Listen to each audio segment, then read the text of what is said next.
Selamat siang Bapak, saya Isnani Diah Melani, kelompok 1 Angkatan 31 nomor absen 4 akan memaparkan rangkuman materi pembelajaran pertama.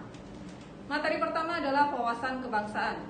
Wawasan kebangsaan adalah cara pandang bangsa Indonesia dalam rangka mengelola kehidupan berbangsa dan bernegara yang dilandasi oleh jati diri bangsa dan kesadaran terhadap sistem nasional yang bersumber dari Pancasila, Undang-Undang Dasar 1945, NKRI, dan Bhinneka Tunggal Ika guna memecahkan berbagai persoalan yang dihadapi bangsa dan negara.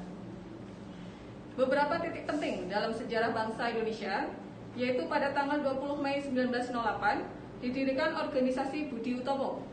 Kemudian pada tanggal 25 Oktober 1908 didirikan Perhimpunan Indonesia atau PI. PI menjadi organisasi pergerakan nasional yang pertama. Kemudian pada tanggal 30 April 1926 diselenggarakan Kerapatan Besar Pemuda yang dikenal dengan Kongres Pemuda pertama. Kemudian dilanjutkan pada tanggal 28 Oktober 1928 diselenggarakan Kongres Pemuda kedua. Pada Kongres Pemuda kedua ini, lagu kebangsaan Indonesia Raya dikumandangkan. Kemudian pada 1 Maret 1945 dibentuk BPU PKI. Kemudian pada tanggal 7 Agustus 1945 dibentuk PPKI. Ada 4 konsensus dasar, yaitu Pancasila, Bhinneka Tunggal Ika, Undang-Undang Dasar 1945, dan NKRI. Dilanjutkan dengan materi kedua, bela negara. Bela negara merupakan sikap dan perilaku warga negara yang dijiwai oleh kecintaannya kepada NKRI yang berdasarkan Pancasila dan Undang-Undang Dasar 1945 dalam upaya mempertahankan kelangsungan hidup bangsa dan negara.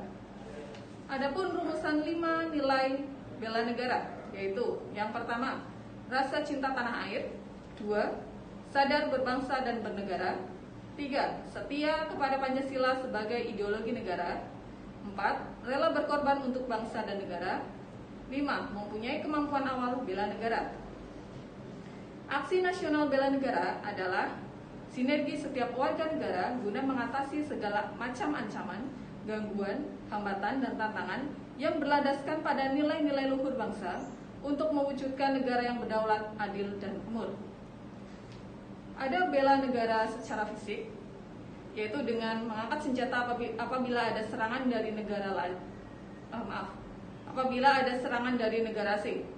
Kemudian ada bela negara non-fisik, yaitu melalui peningkatan nasionalisme serta berperan aktif untuk mewujudkan kemajuan bangsa dan negara. Materi ketiga yaitu perubahan lingkungan strategis dan isu kontemporer.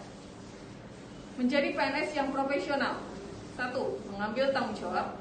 Yang kedua, menunjukkan sikap mental positif. Yang ketiga, mengutamakan keprimaan. Yang keempat, menunjukkan kompetensi. Yang kelima, memegang teguh kode etik.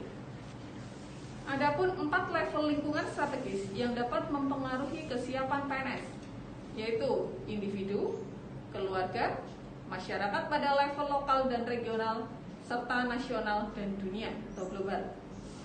Modal insani dalam menghadapi perubahan lingkungan strategis yaitu modal intelektual, modal emosional, modal sosial, modal ketabahan, modal etika moral, modal kesehatan fisik atau jasmani. Kemudian isu-isu strategis kontemporer. Isu merupakan masalah yang sedang hangat diperbincangkan dan kekinian, seperti korupsi, narkoba, terorisme, money laundering, proxy war, serta berita hoax. Kemudian materi terakhir adalah kesiapsiagaan bela negara.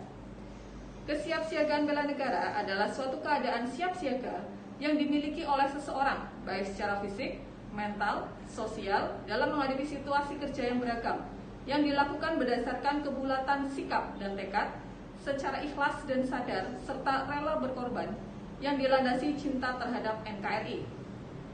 Untuk mencapai kemampuan awal bela negara diperlukan kesiapsiagaan jasmani dan kesiapsiagaan mental. Kesiapsiagaan jasmani didukung oleh kesehatan jasmani, kesiapsiagaan mental didukung oleh kesehatan mental. Kesiapsiagaan jasmani bisa dengan latihan lari, pull up, sit up, push up, shuttle run, lari, berenang. Kemudian kesehatan jasmani merupakan kemampuan tubuh untuk menyesuaikan fungsi alat-alat tubuhnya dalam batas fisiologi terhadap keadaan lingkungan, dan kerja fisik yang cukup efisien tanpa lelah secara berlebihan. Kesiapsiagaan mental dapat diartikan sebagai bagaimana kita mengelola emosi. Kesehatan mental yaitu sistem kendali diri yang bagus sebagai wujud dari kinerja sistem limbik atau cenderung ke emosi, dan sistem korteks prefrontalis atau cenderung rasional yang tepat. Demikian tugas dari saya. Wabillahi taufiq wal hidayah. Assalamualaikum warahmatullahi wabarakatuh.